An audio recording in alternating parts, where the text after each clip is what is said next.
1. I literally just finished dealing with this and I still can't wrap my head around it.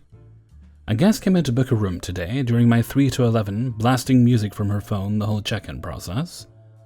We're sold out except for our ultra-fancy schmancy rooms, going for over $200 a night even on a Monday. She tells me to book the room and hands me everything I'll need. I go to run the card and to my shock the card declines. She says to just put it on file and she'll pay tomorrow. After I informed her that was not how we worked, I would need full authorization before I can even make keys, she said she would call someone to transfer money and stepped aside. I go on with my night, but pay keen attention to this woman, as her rude attitude already put up a few red flags for me. She comes up to me after a while and asks for the vehicle information from her registration card from a previous stay, insisting I can just pull it up in our computer system. I cannot, as we only copy contact info into the computer. She is upset that we lost that information, which I tell her we didn't and check my audit box. Unfortunately, my current box only goes back to the beginning of the month, and her last day was in April. She gets even more upset and aggravated over this news and steps aside again. That's when I hear her call someone again and start giving away our address. Badly. Like the highway instead of the street and one city over, etc. I can hear the whole convo over loudspeaker and watched as she got more and more frustrated by whoever she was speaking to, because they kept correcting her and trying to find our location. Eventually she says, "Just send somebody, I need help," and hung up on the mid-sentence. I realized that sounded a lot like a 911 dispatch. I look at her all confused, like what's going on? That's when she reveals what has been upsetting her so much. Her car has been towed from our front lot. She also said a suitcase of her stuff was stolen from another of our brand's locations about an hour north of us, and asks me for any information on that in our system. I tell her that is an entirely different hotel and she would have to contact them about anything like that. Nope, she argues it's the same company, so you can give me the information and quit lying to her. She goes on a rant about how she can't trust us or the brand with her information or her things, and has called the police to come, I don't know, intimidate us into giving her what she wanted. I have no clue. So I thought, alright, if the police are involved, I'm just going to find her registration card from the previous stay that she insists she filled out with her car info. I'm still not sure why she was so adamant about getting this info from us. If it's her car, the police should be able to look up the plate info and where if it was impounded. I searched my audit closet for the old boxes and eventually found them after calling my boss to find out where she hid them. I don't have any registration card from the last stay date in her profile history. That's when the police arrive. Calm her down and tell her to stop distracting them and me if she wants this to continue. I realized then that her previous stay was marked as April 2019, not 2021, like I was digging through. She informs us that it was actually under a different name, but it was in fact April 2021. After some more digging, we find the actual previous stay while the cop asked why we were dealing with this now 2 months later. Apparently she had parked it outside and then went on a 2-month vacation to Africa.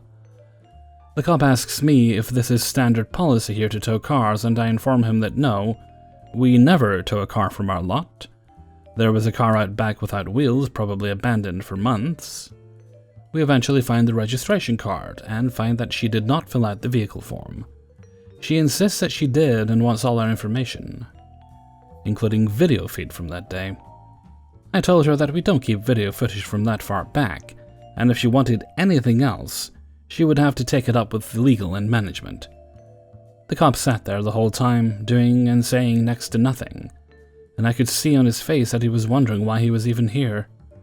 Eventually, he asks what we even still need here, and she says, well, I've got to file a report, right? So he takes her outside to talk. I still have so many questions, like why does she think she could park a car in the private lot and leave it for 2 months? Where the fuck is her car? Why she thought I'd have any information on her lost stuff from a hotel in a completely different city? Why she had to be so difficult and lash out at me whenever I genuinely tried to help? And my favorite is the question the cop asked her when she said she would be sending her lawyer, just why? 2. A few years ago, I worked a couple of seasons as receptionist, and everything that was needed at an inn in one of the really popular Costa Brava tourist cities. Due to the location next to the main road that crosses the city, our restaurant was open to everyone, not only the guests. The restaurant had some outdoor tables next to the parking, accessible to everyone, not only for the customers. A lot of locals used our terrace and parking lot as a shortcut from the main road to the school that was on the other side. We also were the first restaurant that people that were going to the regional hospital would find. Due to that, every morning we had the ambulance crews eating breakfast. We liked them. They all knew us. My manager very often would make them some discounts. They didn't want us to give them free things. Several times we had them leaving in a rush because they got a call. They would eventually come back later to pay for everything, apologizing that they left without paying. We always told them not to worry about it. Our relationship with most of them was great, most because of the one man, CG, from now on. One day, CG and his colleagues come in to eat lunch after work. It happened to be one of the busiest days in the restaurant and inn, so our attention was split between attending the customers at the tables at the bar, serving food, clearing tables, and accepting customers to their rooms. Usually we try to clean the tables shortly after customers leave, but that day was chaotic. We were understaffed and started to be overwhelmed. Even the kitchen staff had to go out a couple of times to help clean the tables. So, with all that is going on, we didn't even notice when the guy paid and left with his friends. Now to the main event. Apparently he forgot his phone on the table outside, the closest table to the open sidewalk. We had signs stating that we were not responsible for lost items. He came the next day in his paramedic uniform, asking if we have found his phone. I calmly told him that I personally have not, but will ask my colleagues if they did. I checked the lost items box, nothing was there, nor has any of my colleagues found anything. So I went back to him and explained that unfortunately we have not. At this point he dropped his nice guy facade and started yelling at me saying, "You don't respect what we do for you. I'm sure that you decided to keep the phone for you because you didn't earn enough to afford one, you filthy thief. I know it was you because you were the one who served us yesterday. You have to give me my phone back now." I looked at him astonished, still trying to comprehend what just happened, and I say, "Sir, as you know, our terrace is open to everyone, and we are not responsible for items you leave on the tables." "Don't come with that bullshit to me. I know you pick up items from the tables when people leave them." "Yes, that is if we spot them. Unfortunately, yesterday was a really busy day, and we weren't able to keep up with the cleaning, so we didn't see what was left on your table. That is, of course, if anything was left there." "How dare you call me a liar? I come here to eat every day and you offer me this shitty service? I'm going to sue you unless you give me my phone back now." "I see you don't understand. I can't give you something we don't have here." "Fine, you wanted it." And he stormed off. Thought that was it. My colleague looked at me surprised. A couple of locals sitting at the counter drinking their beer were also confused. I just got my coffee and went for a break. A day has passed, and I'm doing the closing shift. We closed the restaurant at 11 p.m. and this guy shows up 5 minutes before. "Have you found my phone yet?" "I told you that I can't find something that is not here." Suddenly he decided to act calm. "I'm not interested in the phone itself, but on it I had pictures of my children and our trips. If I don't get it back, I will lose that." "That's really sad. I wish I could help you with that, trust me. If I had found the phone, you would get it back." "You clearly don't care about customer service. You only care about the money and you took my phone and sold it somewhere. I want you to give me my phone back now or I'll take legal action." At this point I was done with his shit. "Perfect, go ahead, as long as you leave now because it's past closing time." He left quickly while mumbling under his nose. The next day was Sunday. I came to the restaurant for my evening shift, knowing that the next day I had to open too. Usually this doesn't happen unless it's an emergency, because it requires the person that closes in to sleep at most 4 hours, because we open at 6 a.m., and closing requires us to stay a couple of hours after closing to get everything ready for the next day. On Sundays is also when the owner of the company comes to eat lunch here with his family. He usually sits close to the register to keep track of everything and make sure there's no problems. It's a really calm day. We've only a couple of tables in the restaurant plus the owner's table. 30 minutes into the shift, CG appears again. He goes straight to the counter and starts his sermon. "Are you ready to give me my phone back?" I keep on telling you for the last 3 days we don't have your phone here. If you left it outside, it's your fault. You're all gonna regret this. I know the chief of police. He's gonna send the whole CSI here and they'll find my phone. Your restaurant is gonna be closed down. You're all gonna regret this. That is unless you give me the phone. Do you want me to go there as I leave from here? I'm done with this crap, but I still keep calm. Look, I don't know what you want to do with your free time when you leave here. I can barely control what you do when you're inside. If you want to go to the police, go ahead. Just leave and stop disturbing my customers. He storms off, slamming the door behind him. As I turn around inside, the owner gets up and comes to me. He asks me quietly to come with him to the kitchen. Once there, he asks me what this was all about. I explained what happened in the last few days. Then he says with the tone of a father trying to cheer up his child, "You handled it really professionally. I'm glad to have you here. Don't worry about that guy. You haven't done anything bad. If he actually goes to the police, you have no need to talk with them. You're just a worker here. Just give them the number of your manager and don't make any statements if you don't want. It's the manager's job to deal with it." A few minutes later, the owner left with his family, and my colleague and I returned to our jobs. 2 hours later, the front door opens, and 2 police officers, with clear signs they are annoyed at having to leave their desks to deal with something, enter the restaurant. They come to the counter and I approach them. "You know what we're here for?" "I have a slight idea, but it would be better if you state it, officer." "We received a complaint that a phone got stolen here."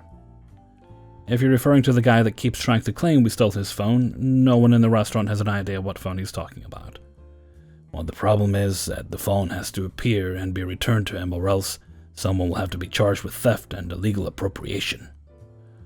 At this point, I've seen where this was headed, and I was too tired of dealing with this matter. "Look, officer, I'm just a simple worker here. Since you're threatening the company with legal charges, I'll give you the phone number of my manager. I will not say anything else regarding this matter to you." I gave them the number, they thanked me and left. I poured myself some coffee and started to drink it. One of my usual customers sitting at the counter looked at me and said jokingly with his half-drunk voice, "You gonna go to jail the fallen push?" We laughed for a moment and I went back to work. Fortunately, CG didn't come back anymore and no more police came the next day. I seriously thought I'd finally gotten rid of the guy. Silly me. Next day, I get to the inn with 4 hours of sleep and get everything set up. My usual 6 a.m. customers are there sipping their coffee. And suddenly the door opens, and there is CG, and he comes to me. I hear one of the guys at the counter say, "Not him again." "So, did you like the police visit? Are you going to give me my phone back?"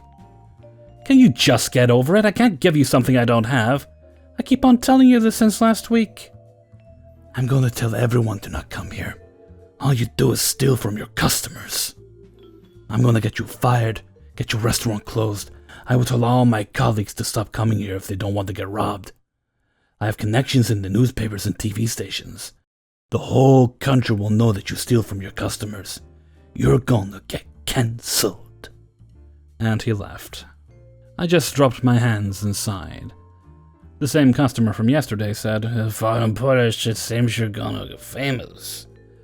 I laughed and continued with my duties. At 9 a.m., my manager came to work. As he was checking the bookings in the system, I approached him. The guy from the phone was here this morning again.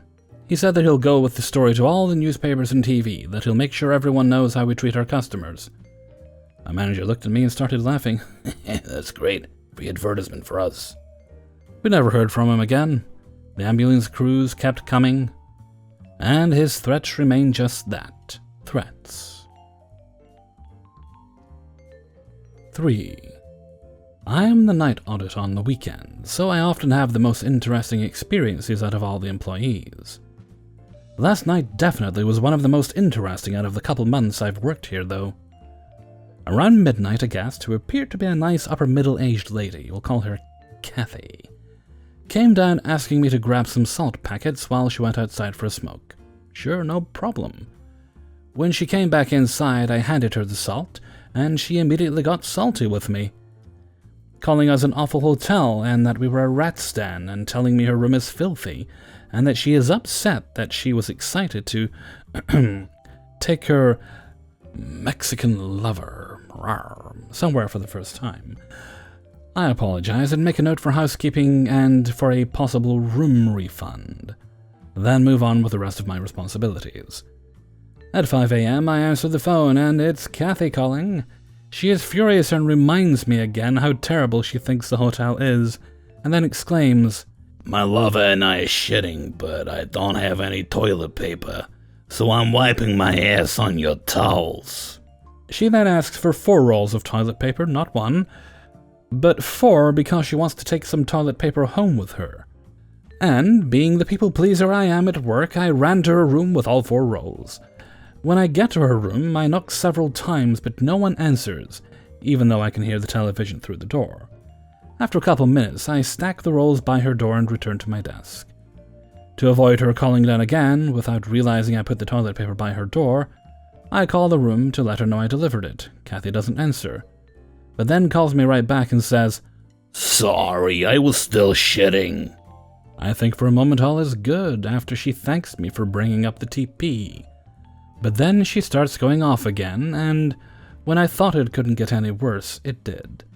She told me that despite the hotel, she quite likes some things in the room, so she has decided to steal the pillows, the bed sheets, and the shower curtain, and she does not mind me charging her for damages, because the reservation is held with her ex-husband's credit card, who she wants to get back at for sticking me in a mental institution. She picked up that I was a bit stunned by everything she was saying by the fact I hadn't spoken in the last couple minutes, and quickly thanked me and reassured me that it's okay, that she was stealing the items from the room because she would be charging her ex-husband. As soon as I hung up on the phone with Kathy, I called my GM, who apparently was already aware that the lady was a little off her rocker, and had me charge her the room rate. In the middle of charging her room, Kathy calls me back and frantically starts begging me not to call the police, and tries to make me pity her by saying she lives in a seedy part of town, and she needs things from the room, and needs to get back at her ex-husband.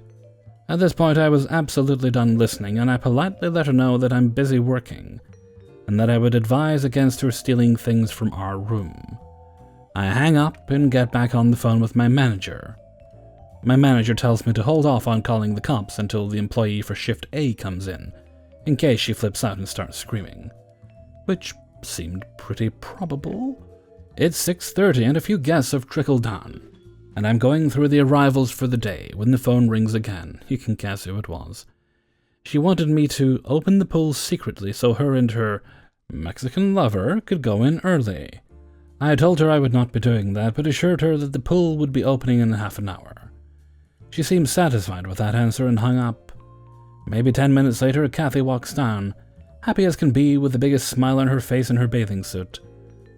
In that 10 minutes, a couple more guests had come down, and they were standing around my desk asking for help with a few things when Kathy arrived.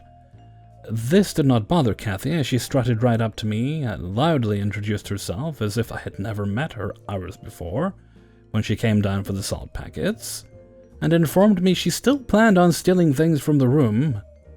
Finally, the employee for the next shift came in, and I was able to leave Kathy behind for her to take care of. I felt bad putting it onto her, but it was a relief to go home and away from that crazy woman.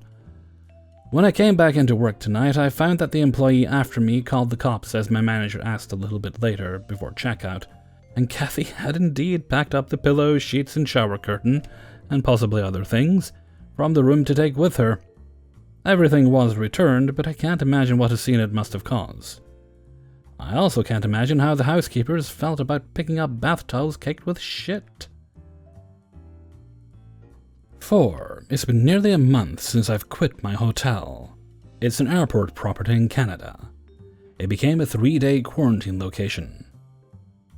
These stories recount the clusterfuck it has been. For those of you that don't know, Canada established a rule that anyone returning from abroad had to do a 3-day quarantine in a selected hotel before they could go home and continue their 14-day quarantine. The property I quit was one of the selected. The government had originally quoted upwards of $2,000 CAD for a 3-day stay.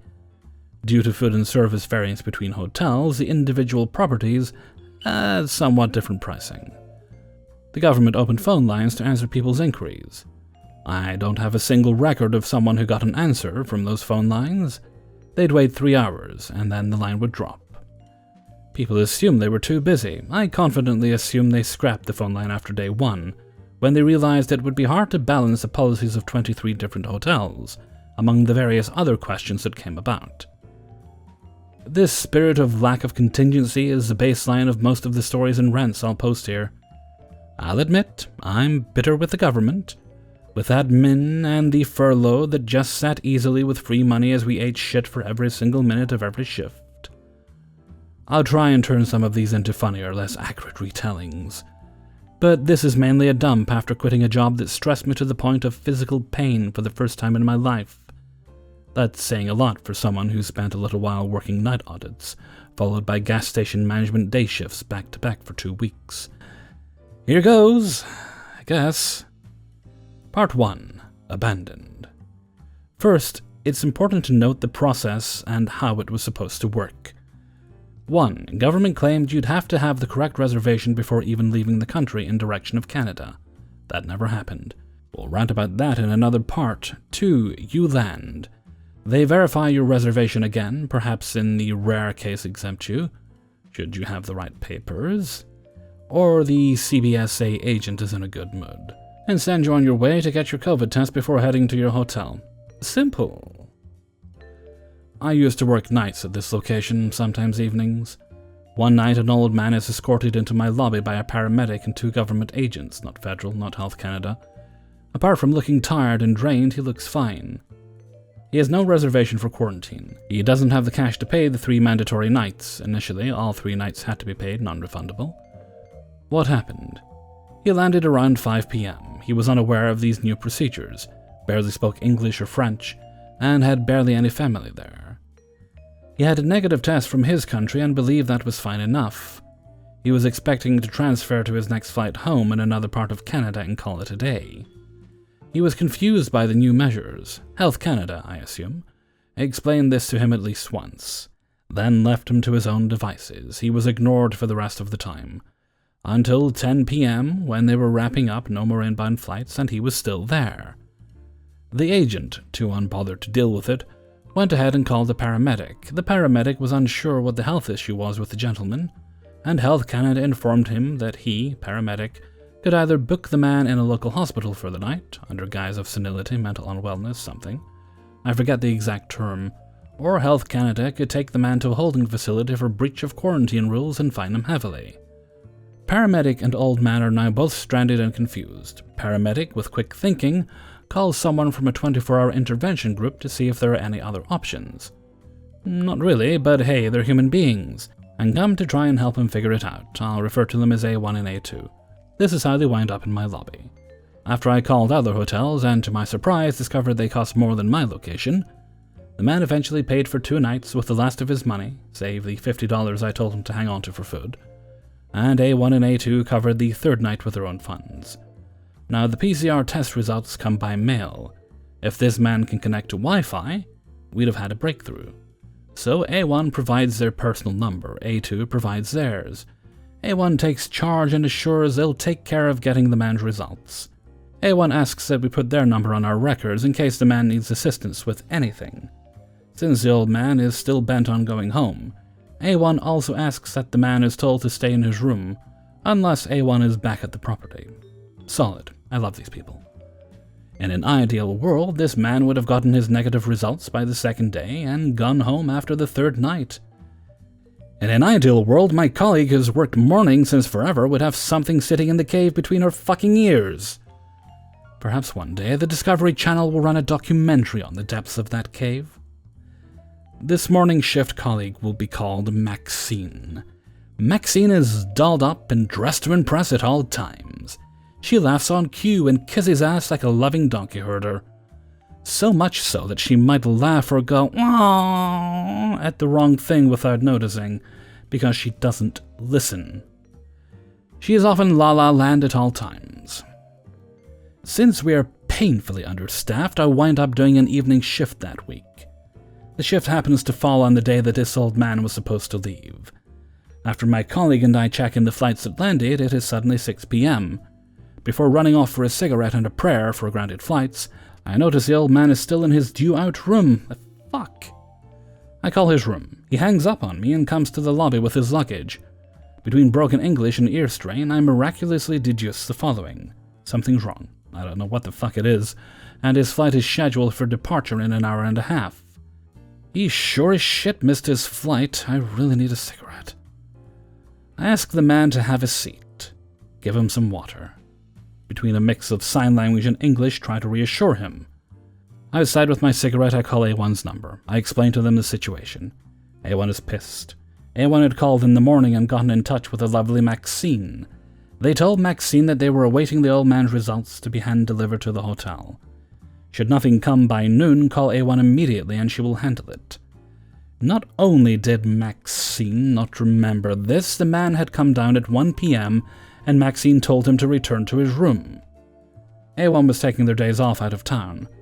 They now had to drive back hours to our property to escort this man to the airport and get his results and reschedule his flight.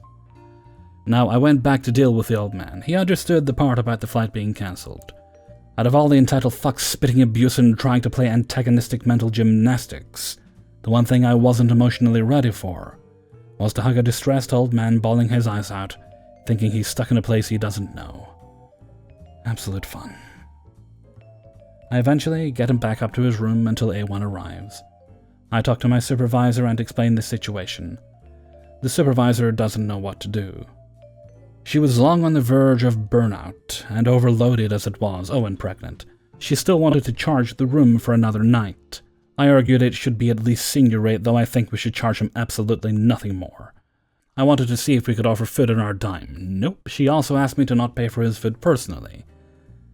In exceptional cases, rules are meant to be broken. When the man came back with A1, I ordered him some food of his choosing. More importantly, I reminded him that he and A2 had paid cash and debit for the room. I suggested that upon his departure the next morning, he doesn't say a word to a fucking soul. Drop the card in the box, don't say a word. Get the fuck out of here and take your flight. Next day I came in. Old man was gone on his flight. The room had a due balance for the 4th night. Out of the stories I'll recount, this is probably the only one that ended with a slight good feel to it. I am glad that the paramedic, A1 and A2, would remind me that there were some people who gave a fuck about the human beings before them throughout this process. They can't imagine how grateful I still am for that. 5. I, 22, male, had my first properly awful customer today. A lot of it was to do with his abhorrent tone, so I hope I can convey that. I work as a breakfast server at a hotel's restaurant. We rarely have bad guests, a lot that are picky, but not straight-up arseholes, so it really takes you aback when it happens. I've only been there about 2 months now. So we have a buffet table with cereals, beverages, pastries, etc., in addition to our menu that serves hot meals. Guests are welcome to both or either. We have a protocol when someone comes. We greet them at the front desk, ask for their room number to know if they've paid in advance, sit them down, explain the buffet, and hand them the menu. This guy, let's call him Piss Baby, middle-aged looking white guy, strides into the place, doesn't wait to get seated, is striding up and down like he owns the place. I approach him, give my good morning, can I have your room number please? He's not wearing a mask and is already giving me unpleasant vibes, weirdly dismissive as well. But nevertheless, I keep up my helpful server demeanor. He then yells at me, I can't hear you with that bloody mask on. I'm shooketh. It's like he's pissed about something serious and he's decided to take it all out on me. This 5-foot twink of a boy just trying to give him service. Not that kind of service, behave yourselves. I seat him, explain the buffet as I do with every other customer, where things are, and that you have to help yourself to anything on the table, blah blah. I have the menu in my hand, and before I can even give it to him, he stops me and growls. Listen, I came to this hotel to be accommodated to. If I wanted to serve myself, I would have stayed at home. I'm quite taken aback because this guy is speaking to me like I'm the dirt on his shoes. I nimbly explain that we will do that for you and hand him the menu. Say I'll let him have a look at that, and his order will be taken in a moment. He responds, Do you have orange juice? I want it freshly squeezed. I think I said I'll go see or something. I go up to my manager. She's lovely, and has been in this industry for about 20 years. Turns out she witnessed this man degrading me and asked if I was okay. I recount what he said, and she's like, "Don't worry, I'll take this one." Bless her. A moment later, I'm in the kitchen with my manager, and although I can only see the top of her face, she looks disgusted. She says, "What a horrible man." Apparently Piss Baby was better with her after she started giving him her high-class service. Although he did keep referring to her by name, in that sort of demeaning way bad customers do, if you know, you know. I was feeling shaky. This is actually my first job, and I'm also autistic.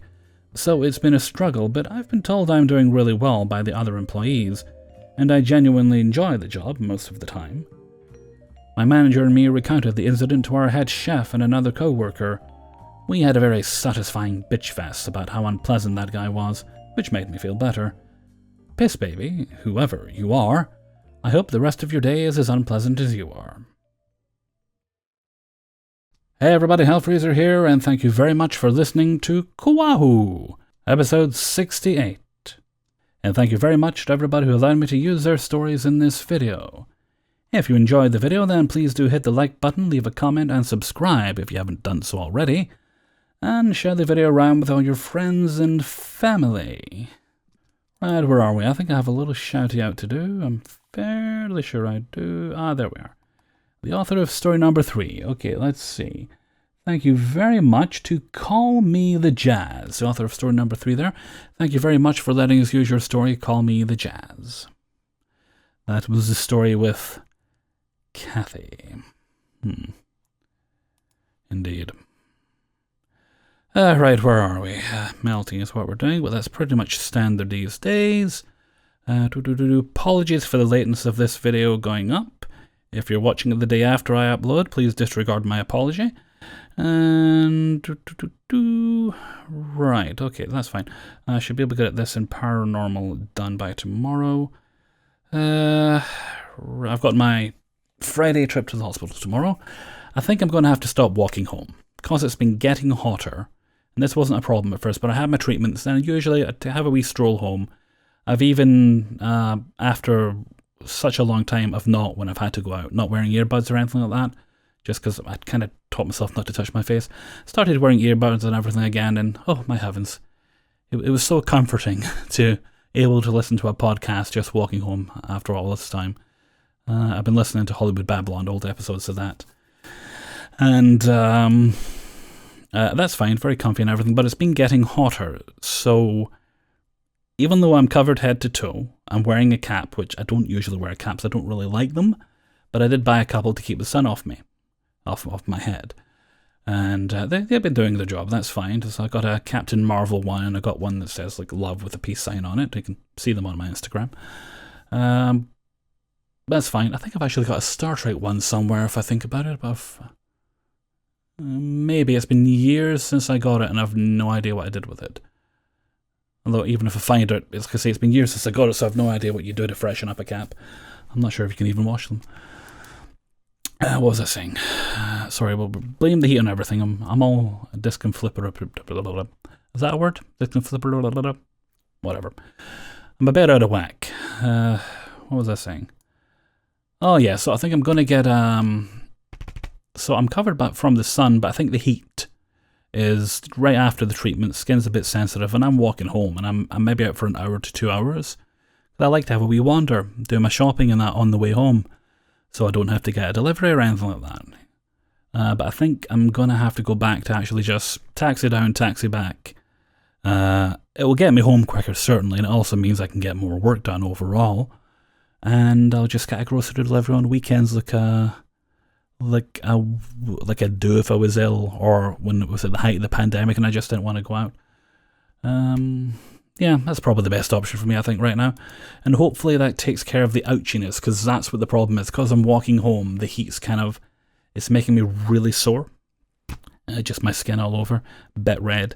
And usually by the time I go to bed, or the next day at the worst, I'm fine. Like, I'm okay today. I was actually yesterday, okay today. So I'll do that.